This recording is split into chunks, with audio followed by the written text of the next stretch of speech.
Sunday നമുക്ക് ഒഴിച്ചുകൂടാനാവാത്ത ഒരു ഐറ്റമാണ് ബീഫ് റോസ്റ്റ്. ആ ബീഫ് റോസ്റ്റിന് വേണ്ടിയിട്ടുള്ള മെയിനായിട്ടുള്ള ഐറ്റംസാണ് നിങ്ങളീ കാണുന്നതെല്ലാം. അതിന് തേങ്ങാക്കൊത്ത് വേണം.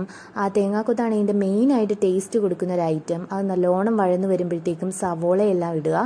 സവോളയെല്ലാം നല്ല ഹൈ ഫ്ലെയിമിൽ വഴന്ന് വരുമ്പോഴത്തേക്കും അതിൻ്റെ അകത്തോട്ട് ഒരു വലിയ തക്കാളി, ഒരു പഴുത്ത തക്കാളി ഇടുക.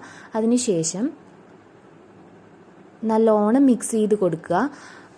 സവോളയെല്ലാം വഴന്ന് നല്ല സെറ്റായി വരുമ്പോഴത്തേക്ക് അതിനകത്തോട്ട് മല്ലിപ്പൊടി, മുളക് പൊടി, മസാലപ്പൊടി, കാശ്മീരി മുളക് പൊടി എല്ലാം ആവശ്യത്തിന് ചേർത്ത് ബീഫുമായിട്ട് ചേർത്ത് മിക്സ് ചെയ്യുക.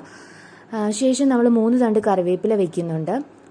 അതിനുശേഷം നമ്മൾ വെള്ളം തിളപ്പിച്ചത് ആവശ്യത്തിന് ഒഴിച്ചു കൊടുക്കുക. ആവശ്യത്തിന് ഉപ്പ് ചേർക്കുക. ഇപ്പം നല്ലോണം നമ്മുടെ ബീഫ് നല്ലോണം തിളച്ച് വരുന്നുണ്ട്.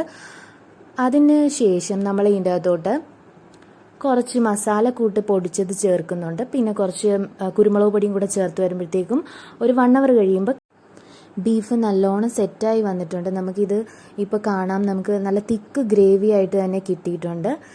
അങ്ങനെ നമ്മുടെ ബീഫ് റോസ്റ്റ് തയ്യാറായിട്ടുണ്ട്. Bye bye.